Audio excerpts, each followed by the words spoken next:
بسم الله الرحمن الرحيم. الحمد لله رب العالمين، والصلاة والسلام على أشرف المرسلين سيدنا ومولانا محمد صلى الله عليه وسلم. السلام عليكم ورحمة الله وبركاته.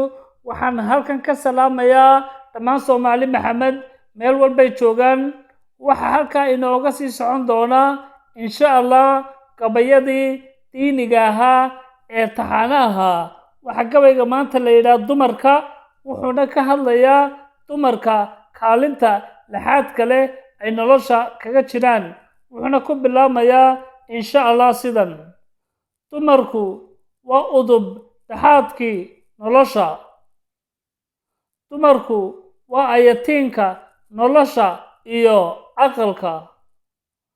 ubadkay ababiyaan una yihiin hoga tusaale. dumar la-aantood ma ahaateen noloshuye.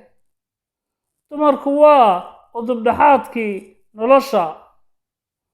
dumarku dagaal ma oogaan, waa nabad asalkeede. dumarku waa dahab nolosha u dihin. dumarku waa dayman nolosha ku dadaala. dumarku intii asqowda iyagaa tilmaama. dumarku intii dariiqa saxda ka ambata iyagaa toosiya. dumarku waa udub dhaxaadkii nolosha. waad mahadsantihiin dhammaantiin. waxaan leeyahay dumarkeennu waa qaaliye, aan qadarino dhammaanteen walaalayaal insha allah. wassalaamu calaykum waraxmatullaahi wabarakaatu.